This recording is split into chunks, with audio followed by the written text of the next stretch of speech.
할렐루야. 주의 이름을 찬양하십시다. 주께서 또 우리와 함께 하십니다.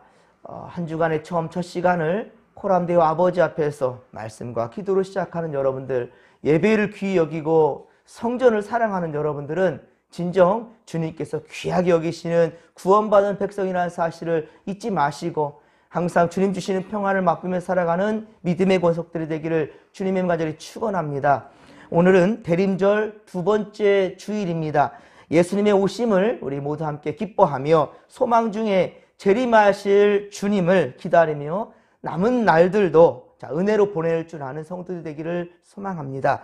자, 오늘 주시는 말씀은 이사야 14장 1절로 11절입니다. 포로에서 돌아오는 이스라엘 백성들, 포로에서 돌아오는 이스라엘에 대한 예언입니다. 자, 그런데 이 예언은 세 차례 포로로 잡혀갔다가 세 차례 바벨론으로 포로로 잡혀갔다가 다시 세 차례 포로 귀환까지 약 200년의 시간이 걸린 거예요. 약 200년. 이 예언이 있는 것은 200년 전의 이야기를 지금 예언하고 있는 겁니다. 비록 이렇게 세월은 많이 흘렀지만은 중요한 것은 하나님께서 약속하신 것은 반드시 이루어진다라는 것. 할렐루야. 주님의 약속은 반드시 이루어진다는 사실을 믿으시기 바랍니다. 200년이 걸렸다 한다면 사실은 이 예언할 때 이사야는 200년 후에 살아있지 않습니다. 예. 그러나 중요한 것은, 분명한 것은 나 때, 내 때 이루어질 것만 생각할 것이 아니라 다음 후대까지 우리의 자손들이 우리 때보다 더 잘 되기를 바라는 것이 부모의 심성, 부모의 마음 아니겠습니까? 그렇습니다. 항상 우리는 지금만이 아니라 내일을 믿음으로 바라볼 수 있는 그냥 영안이 떠질 수 있기를 간절히 빌고 소망합니다. 자, 그렇습니다. 이스라엘 백성이 포로가 되어 붙잡혀갔고 그리고 또 온 세계로 뿔뿔이 흩어지게 되는 것은요, 그들이 범죄하였기 때문입니다. 하나님의 징벌을 받았기 때문이에요. 하나님 끝까지 주님께서는 어떻게든 품어보시려고 그렇게 말씀으로 또 수많은 선지자들을 통하여서 그렇게 말씀을 주시고 깨우치게 하였지만은 깨우침을 받지 않았어요.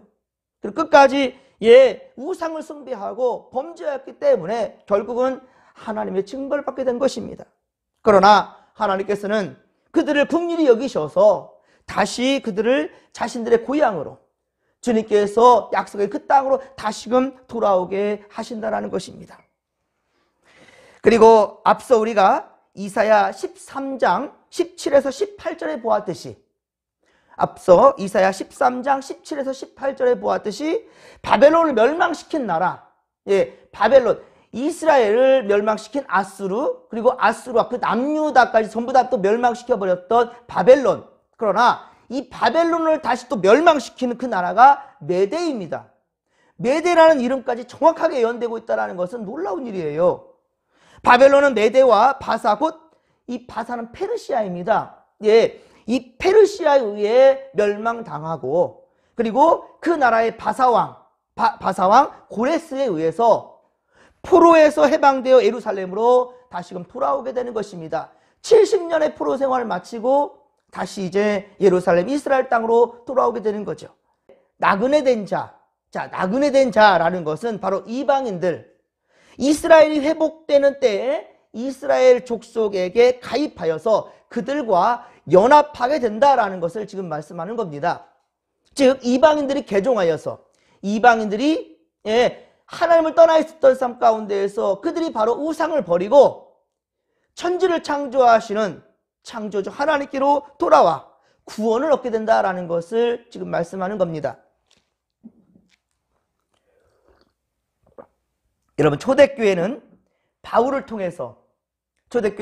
통해 이방인들에게 복음을 전하여서 그리고 구원에 이르게 하였으며, 지금 우리에게까지도 이 복음은 계속해서 이어져 오고 있다는 것. 특히나 우리 이 대한민국, 이 한국 땅은 이 복음이 들어온 지 이제 120여 년이 넘어갑니다. 그런데 세계에서 가장 하나님을 잘 믿는 사람들로 그렇게 이 세워져 있고요. 그리고 그만큼 하나님께서 우리 땅에 복을 주시지 않습니까? 가장 세계에서 작은 나라지만은, 그것도 남북으로 갈라진 작은 땅의 사람들이지만은 얼마나 세계 많은 이들에게 감동을 주고 또 문화혁명을 일으키고 있는 정말 놀라운 그런 시대 우리가 살아가고 있지 않습니까? 그런데 아쉬운 것은 믿음으로 시작하여 지금은 세속된 세상으로 나아가고 있는 것이 너무 가슴이 아플 일이죠. 이스라엘 족속은 회복의 날에 힘과 또한 세력을 얻어서 이방인들을 굴복시킬 것이다 라고 말씀합니다. 이것은 정치적, 군사적 정복이 아니고요. 이것은 어떤 힘의 논리를 말하는 것이 아닙니다. 영적인 정복입니다. 예, 즉 복음 전파로 말미암은 회개와 그리고 구원의 정복이며 그것은 복음 진리로 이 이방인들을 바로 회개시킨다라는 것을 의미하는 거예요. 전부 다 무시당했던 그런 민족이지만 하나님을 의지하였던 하나님의 역사를 기대하였던 그 나라를 통해서 하나님 역사하신다라는 거예요. 이번에 월드컵 때 우리가 16강에 진출했지 않습니까? 그런데 물론 제가 새벽 예배 때문에 저는 직접 보지는 못했고요. 나중에 재방송이나 인터넷 기사를 통해서 보게 되었지만 우리나라가 16강에 진출할 수 있는 것은 11%였답니다. 가장 낮은 수치였죠. 11%라면. 그런데 우리는 100% 이뤘다라는 거예요.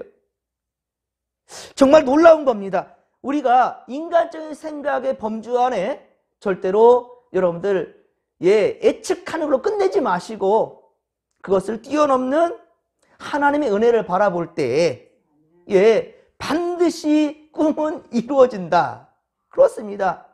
그 꿈을 주님 안에서 꾸시고 주님을 온전히 신뢰하며 나아간다면 주님의 날, 주님의 때에 우리는 반드시 회복된다는 사실을 믿으시기 바랍니다.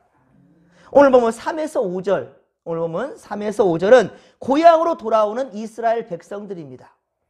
슬픔과 곤고와 수고의 구역에서 놓이고 그리고 안식을 얻는 날이 올 것이라 예언하고 있습니다. 아까도 말씀드렸었지만 이 예언은 약 200년 전의 이야기를 지금 하고 있는 거예요. 그런데 실제로 그렇게 이루어졌다는 거죠. 바사왕 고레스 때에 이 일이 부분적으로 성취되어 그들은 이렇게 고향으로 돌아오게 됩니다. 그러나 완전한 성취는 부분적으로 말하는 것은 그렇습니다. 완전한 성취는 언제인가? 바로 천국에서의 완성이라는 사실을 믿으시기 바랍니다. 이를 미리 맛보는 것이 바로 하나님께서 인정하시고 우리를 통해서 세움받게 하신 바로 교회라는 것이에요. 바로 하나님의 집 교회입니다. 그래서 예수님은 마태복음 11장 28절 마태복음 11장 28절에 수고하고 무거운 짐진 자들아 다 내게로 오라 내가 너희를 쉬게 하리라. 할렐루야. 누구든지 주님께 나오라고 주님은 활짝문을 여시고 기다리고 있다라는 겁니다. 이스라엘 백성과 이방인들을 학대하고 그리고 압제하였던 바벨론 왕은 그리고 그 제국은 결국은 멸망하게 된다는 거예요. 그러니까 세상 보이는 것들 그 권력에 그 권세에 여러분 절대로 주눅들 이유가 없다라는 거지요. 눈에 보이는 것들은 어느 것 하나 주님 나라 이룰 때 다 소멸하게 될 것이고 주님이 인정하지 아니하는 세상의 권력들 그 힘들은 전부 다 없어질 것들이라는 겁니다. 영원할 것 세상에 없습니다. 오직 영원하신 한 분 바로 하나님 나라 하나님만을 바라볼 수 있기를 바랍니다. 여호와께서는 악인의 몽둥이와 패권자의 홀을 꺾으실 것이라고 말씀하시지요. 6절에 이사야는 바벨론의 과거 행적들을 증거합니다. 바벨론이 어떠한 행적을 했는지 바벨론은 강력한 세계적 제국으로서 여러 민족을 치며 열방을 억압했습니다. 그러나 하나님께서 그 나라를 무너뜨리심으로 이제는 온 땅이 조용하고 그리고 평온하니 무리가 소리 높여 노래한다는 거예요. 야 좋다. 이 악한 나라들 이들의 압제에서 벗어나니 너무 좋은 거예요. 향나무와 레바논 백향목도 그를 인하여 기뻐한다라고 하였는데 여기 향나무와 바로 레바논 백향목은 이스라엘을 상징합니다. 바로 이스라엘 예루살렘이 바로 백향목으로 지어졌거든요. 이것은 그저 백향목 그 자체만 말하는 것은 아니에요. 물론 레바논 땅은 이스라엘 땅은 아니거든요. 바로 레바논은 이 백향목은 레바논 땅에서 가져와 가지고 이 바로 솔로몬 때에 지었던 성전이잖아요. 자, 그런데 그 향기가 곧 무엇인가? 그리스도의 향기라는 거예요. 지금 보면 우리 한국도 이 나라도 사실은 예루살렘에 대한다면 이방 나라잖아요. 하지만 세계에 물론 이 나라의 크기로 따진다면 제1위 선교국가는 미국입니다. 하지만 이 국토와 국민의 수에 비례 생각해 본다면 세계 1위 선교국은 아직까지도 우리 대한민국이에요.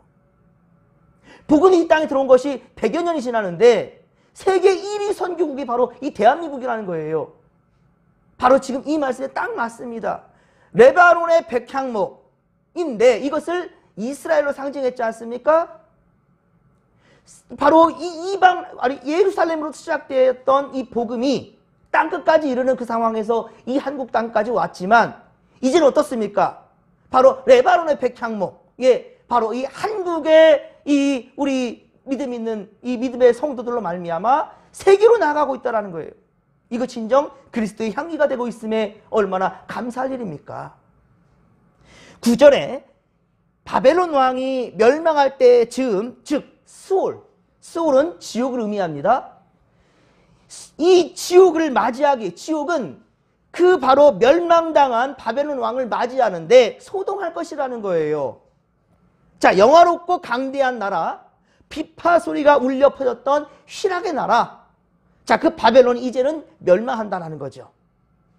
자, 그런데 영원할 것만 같았습니다. 모두가 그렇게 기대했습니다. 그렇게 기대했던 강국의 멸망으로 지옥에 먼저 가 있던 열왕들은 이게 무슨 일이냐라고 깜짝 놀라는 거죠. 저 바벨론은 영원할 줄 알았는데 저렇게 멸망당했네? 이게 무슨 일이지? 지옥에 먼저 가 있는 열왕들이 그 멸망을 바라보고 이 바벨론의 멸망을 바라보고 놀라워하는 거예요. 이에 10절에 참 재미난 표현을 쓰고 있습니다. 오늘 보면 10절에 보면 너도 우리같이 연약하게 되었느냐? 너도 우리같이 되었느냐? 라고 말하는 거예요. 이는 지옥불에 떨어진 세상의 악한 나라들이 강대국이었던 바로 바벨론의 멸망과 그 지옥의 떨어짐을 보고 지금 비아냥거리는 말인 거죠. 너도 우리같이 되었느냐? 너도 우리같이 되었느냐라는 거예요. 그렇습니다. 그 영화를 누렸던 바벨론 왕은 죽어서 구더기와 지렁이가 있는 누추한 그러한 곳으로 떨어지게 된다라는 것을 지금 예언하고 있는 겁니다. 사랑하는 성도 여러분, 아무리 화려하고요, 그리고 아름다워 보여도, 쉬워 보이고 평안해 보여도 여러분, 하나님이 기뻐하지 않는 것에는 가까이 하지 않기를 바랍니다. 주님이 원하지 아니하는 것은 눈길조차 주지 마십시오. 누차 강조하지요. 하나님께 가장 기뻐하신 것이 무엇이라고요? 하나님을 예배하는 것입니다. 하나님을 예배하는 것을 하나님 그렇게 기뻐하셔요. 지금 제가 유튜브에 계속 영상 올리지만 안 보시는 분들은 아예 그냥 보질 않아요. 단톡방에 올리면 귀찮아하고 또 뜰리고 이렇게 또 귀찮게 한다라고 생각하는 성도들이 있는가 하면 왜 목사님 오늘 안 올리시지? 무슨 일이 있나? 목사 혹시 건강하지 않은 어떤 무슨 문제가 있지 않나? 무슨 일이 있지? 이렇게 생각하는 성도들, 하나님이 어느 누구를 기뻐하시겠습니까?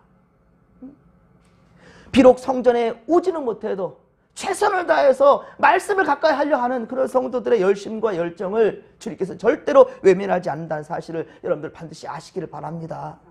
이제 올해 얼마 남지 않았어요. 특히나 대림절 기간입니다. 여러분, 최선을 다해서 하나님이 기뻐하시는 예배 자리를 굳게 지키시고 말씀 듣기를 즐겨하시며 또 예수 그리스도를 닮아가기에 최선을 다하는 믿음의 권속들이 다 되기를 주님의 간절히 축원합니다. 우리 좀 전에 불렀던 찬양했지요. 웬일인가 내 형제여, 죄물만 취하다 세상 물질 불탈 때에 너도 타겠구나. 웬일인가 내 형제여, 죄악에 매여서 한없이 고생한 것 참 못 보겠구나. 여기에 우리는 해당되지 않기를 바랍니다. 세상 물질 쫓다가 불타 없어질 그런 인생이 아니라 끝까지 주님께 기억되고 그리고 주님 사랑받는 그러한 성도들, 반드시 주님 예비하신 나라에 모두 다 들림받게 되기를, 또한 잘했다 칭찬받을 수 있도록 최선을 다해 전도하고 생명 살리는 일에 함께 할 수 있는 믿음의 고속들이 다 되기를 주님의 간절히 축원합니다. 그렇습니다. 그 호화로웠던, 여러분, 소돔과 고모라의 멸망 때에 그 모든 것이 함께 멸망당하게 된 것처럼 세상의 물질, 부귀영화 탐하다가 그것이 불타 없어질 때에 우리도 같이 멸망당하지 않을까 두려워하시기 바랍니다. 그리고 그 멸망당하는 것에 아까워할 때, 여러분, 아브라함의 조카 롯의 아내가 어찌 되었습니까? 뒤를 돌아보다가 소돔 기둥이 되었습니다. 아까워하니까, 아까워서 뒤를 돌아봤더니 소돔 기둥이 되어버렸어요. 여러분들의 추구하는 것들이 우리 주님보다 더 앞서게 생각한다면, 더 귀하게 생각한다면 그것은 곧 우상이 되는 것입니다. 우리 삶의 모든 것 위에 우선순위를 주님께 두시기를 주님의 간절히 축원합니다. 사랑하는 성도 여러분, 오늘은 주님의 날이에요. 특별히 성탄절을 기다리며 다시 오실 주님을 기대하고 기다리는 대림절입니다. 올해 남은 날들 오직 코람되어 하나님 앞에 진리 위에 자유하시기 바랍니다. 비록 세상은 우리를 힘들게 하고 억압하고 아프게 한다 할지라도요, 여러분, 절대로 주님 바라본 눈이 흐려지지 않기를 바랍니다. 괴로운 중에도 찬양하시고, 즐거우면 더 기뻐 찬양하시고, 지금 이루어지지 않았다 할지라도 이루어질 내일을 바라보고 기뻐하시고, 그러한 믿음 가운데 하나님 크신 역사의 주인공이 될 수 있기를, 바로 여러분들이 되기를 주님 간절히 축원합니다. 주님 다시 오실 때까지 절대로 이 믿음 변치 않기를 주님의 이름으로 간절히 축원합니다. 축원합니다. 주여 삼창 부르며 기도하며 나갑니다. 주여, 주여, 주여. 살아계신 하나님 아버지, 고맙고 감사를 드립니다. 은혜 충만, 성령 충만, 말씀 충만으로 함께하여 주시옵소서. 주께서 하나님 아버지여, 우리를 부르시나이다, 우리를 찾으시나이다. 하나님 아버지, 더 큰 은혜와 복을 주시고자 아버지 말씀 안에 우리를 창조에 붙들어 주시는 주님, 오지여 함께하소서. 오늘 특별히 주님의 날입니다. 성도들이여, 주님 앞에 나와 주의 말씀과 아버지 생명 귀한 말씀 받음으로 하나님 아버지 이 한 주가 더욱더 하나님 앞에 인정받은 인생 되기를 원하나이다. 생명 살리는 역사 위에 우리 함께 동참하며 우리 아버지 진정한 주님 주시는 그 자유함을 우리가 맛볼진데, 세상 모든 자도, 특별히 우리 이웃의 사랑하는 이들도 아버지 우리 함께 더불어서 구원받은 아버지 천국 백성들이 함께 들어갈 수 있도록, 천국에 이르는 믿음의 길동무들이 될 수 있도록 주여 함께하여 주옵소서. 함께하여 주옵소서.